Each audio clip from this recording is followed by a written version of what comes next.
आज करोड़ों लोग हर शनिवार शनिदेव को सरसों का तेल अर्पित करते हैं। लेकिन क्या आपने कभी सोचा है कि शनिदेव को सरसों का तेल ही क्यों चढ़ाया जाता है? इसके पीछे छिपी है एक ऐसी घटना जब स्वयं शनिदेव पीड़ा में थे। वही शनिदेव जिनके नाम मात्र से राजा तक भयभीत हो उठते हैं। लेकिन एक समय ऐसा भी आया जब उनकी रक्षा के लिए स्वयं महाबली हनुमान को लंका पहुंचना पड़ा था। और उस दिन जो हुआ उसने न केवल शनिदेव का भाग्य बदल दिया बल्कि रावण की स्वर्ण लंका के विनाश का निर्णय भी लिख दिया। आइए लौटते हैं उस क्षण में जब लंका की एक अंधेरी काल कोठरी में स्वयं शनिदेव की दर्द भरी पुकार गूंज रही थी। कोई तो मेरी आवाज सुनो, कोई है। गहरी टूटी हुई सांसों की आवाज पूरे कारागार में गूंज रही थी। उसी समय पूरी लंका में आग लगाकर हनुमान एक महल से दूसरे महल पर कूद रहे थे। कोई तो मेरी आवाज सुनो, मुझे इन बंधनों से मुक्त करो, कोई है, मुझे यहां से बाहर निकालो। तभी हनुमान अचानक रुक गए। उनके चेहरे पर आश्चर्य उभरा। ये आवाज कैसी थी? कौन है वहां? अंदर से फिर आवाज आई, पहले मुझे इन बंधनों से मुक्त करो। हनुमान की दृष्टि गंभीर हो गई। लंका की काल कोठरी में बंद कोई साधारण प्राणी इस प्रकार बात नहीं कर सकता। अपना परिचय दो। कुछ क्षणों की खामोशी के बाद उत्तर मिला, मैं शनि हूं। हनुमान की आंखें आश्चर्य से फैल गई। क्या शनिदेव? रावण ने नवग्रहों में से एक को कैद कर दिया? शनिदेव की आवाज में वर्षों की पीड़ा थी। सिर्फ बंदी नहीं बनाया वानर वीर, उसने मुझे सदियों तक उल्टा लटका कर रखा ताकि मेरी दृष्टि कभी उस पर ना पड़े। यदि शीघ्रता नहीं की तो ये अग्नि मुझे भी भस्म कर देगी। हनुमान के चेहरे पर करुणा और दृढ़ता एक साथ दिखाई दी। जब तक रामदूत हनुमान यहां खड़ा है आपको कुछ नहीं होगा। जय श्री राम। लेकिन रावण ने नवग्रहों के स्वामी के साथ ऐसा किया क्यों? क्योंकि मैंने उसके पुत्र को अमर होने से रोक दिया था। अब शुरू होती है वो घटना जिसने रावण को स्वयं नवग्रहों को चुनौती देने पर मजबूर कर दिया था। रावण मृत्यु को हराना चाहता था और उस अहंकार की शुरुआत हुई थी आज से सदियों पहले, जब लंका में एक ऐसे पुत्र का जन्म होने वाला था जिसे रावण मृत्यु से भी परे ले जाना चाहता था। नमः शिवाय। रावण को अपनी शक्ति पर जितना घमंड था उतना ही विश्वास उसे अपने ज्योतिष ज्ञान पर भी था। मेघनाद के जन्म से पहले उसने एक ऐसा योग और नक्षत्र संयोजन रचने का निर्णय लिया जो उसके पुत्र को अमर बना सकता था। उसने नवग्रहों को आदेश दिया, जन्म के उस क्षण सभी ग्रह 11वें भाव में स्थित रहेंगे। कोई ग्रह नहीं हिलेगा, कोई नियम नहीं बदलेगा। लेकिन रावण एक बात भूल गया था, नियति को आदेश नहीं दिया जा सकता। और उसकी पूरी योजना के सामने खड़े थे शनिदेव। ज्योतिष चक्र के 11वें भाव में नवग्रह खड़े थे। सभी की दृष्टि रावण पर टिकी हुई थी। रावण के चेहरे पर आत्मविश्वास नहीं, अहंकार दिखाई दे रहा था। आज लंका में केवल एक पुत्र जन्म नहीं लेगा, आज जन्म होगा उस योद्धा का जिसके सामने देवता भी झुकेंगे। शनिदेव ने शांत लेकिन गंभीर स्वर में कहा, रावण, तुम प्रकृति के नियमों को चुनौती दे रहे हो। रावण हंस पड़ा। प्रकृति? आज प्रकृति भी लंका के सिंहासन के सामने झुकेगी। रावण अचानक खड़ा हो गया। उसकी आंखों में विजय का उन्माद था। मेरा पुत्र त्रिलोक का सबसे महान योद्धा बनेगा। तभी शनिदेव ने पहली बार कहा, और यदि प्रकृति ने तुम्हारी इच्छा स्वीकार करने से मना कर दिया तो? रावण ने क्रोधित दृष्टि से उनकी ओर देखा। इसलिए मैंने तुम सबको यहां बुलाया। मेरे पुत्र के जन्म के क्षण तुम सभी 11वें भाव में स्थित रहो। कोई ग्रह अपनी जगह से नहीं हिलेगा। जो ग्रह अपनी जगह से हिला उसे आकाश में स्थान नहीं मिलेगा, विशेषकर तुम शनि। शनिदेव का स्वर पहले की तरह स्थिर था। मृत्यु को चुनौती देने वाले राजा अधिक समय तक नहीं टिकते। रावण ने गर्व से उत्तर दिया, आज लंका में काल पराजित होने वाला है।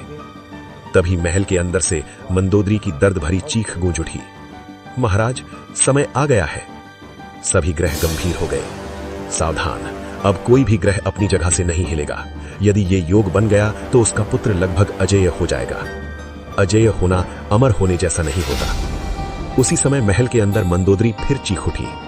तनाव बढ़ता जा रहा था और फिर महल के भीतर नवजात शिशु के रोने की आवाज गूंज उठी। महाराज, पुत्र हुआ है। रावण के चेहरे पर विजय की मुस्कान फैल गई। मेघनाद, अब काल भी तुम्हें छू नहीं पाएगा। तभी शनिदेव ने धीरे से अपना पैर आगे बढ़ाया। बस एक कदम 11वें भाव से 12वें भाव की ओर। क्षण भर में वातावरण बदल गया। शनि, तुमने अपनी स्थिति बदल दी। शनिदेव की आंखों में दिव्य तेज चमक उठा। अहंकार जब अपनी सीमा लांघने लगे तो नियति को अपना मार्ग बदलना ही पड़ता है।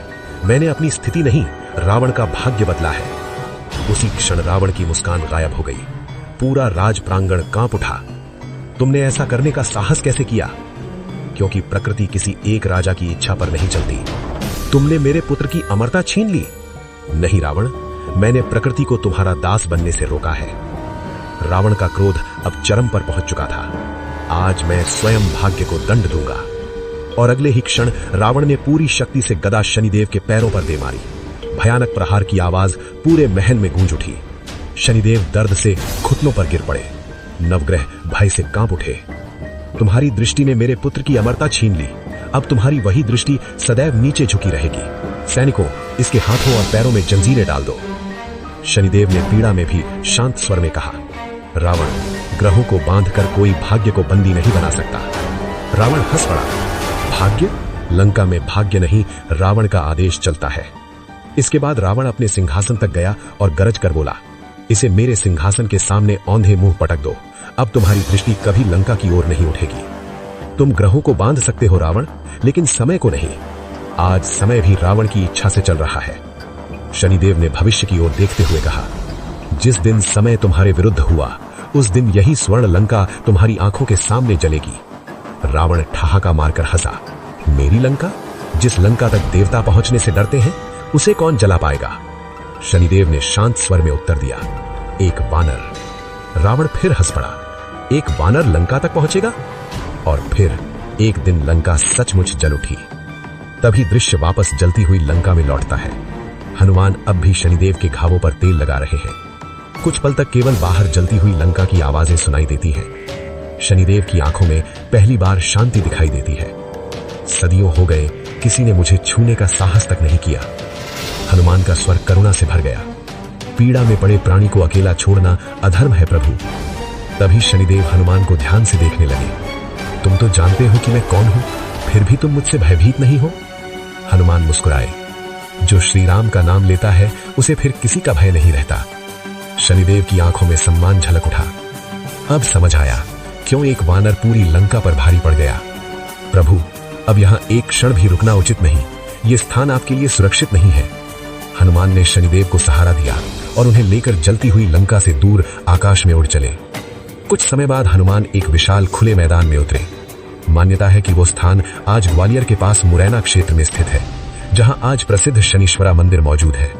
कहा जाता है कि जब हनुमान शनिदेव को लंका से दूर लाए, तब शनिदेव का स्वरूप वहीं स्थापित हो गया। शनिदेव अब भी पीड़ा से कराह रहे थे। ये तो स्वयं शनिदेव हैं। इनके शरीर की जलन बहुत बढ़ चुकी है। शीघ्र सरसों का तेल लाओ। इसके बाद ऋषियों ने शनिदेव के घावों पर सरसों का तेल लगाना शुरू किया। धीरे धीरे उनकी पीड़ा शांत होने लगी। उनके चेहरे पर राहत दिखाई देने लगी। तभी शनिदेव ने हनुमान की ओर देखकर कहा, वानरवीर, तुम्हारे इस उपकार को युगों तक याद रखा जाएगा। जिस तेल ने आज मेरी पीड़ा शांत की है, आज के बाद सरसों का यही तेल मेरे भक्तों की पीड़ा शांत करेगा। और जो भक्त श्रद्धा से तुम्हारा स्मरण करेगा, उस पर मेरी कठोर दृष्टि शांत रहेगी। हनुमान ने विनम्रता से हाथ जोड़ लिए। प्रभु, ये सब श्री राम की कृपा है। दिव्य प्रकाश से वातावरण भर गया। इसी कारण आज भी शनिदेव को सरसों का तेल अर्पित किया जाता है। जिस दिन रावण ने प्रकृति को अपने अधीन करने का प्रयास किया था, उसी दिन लंका का विनाश निश्चित हो गया था।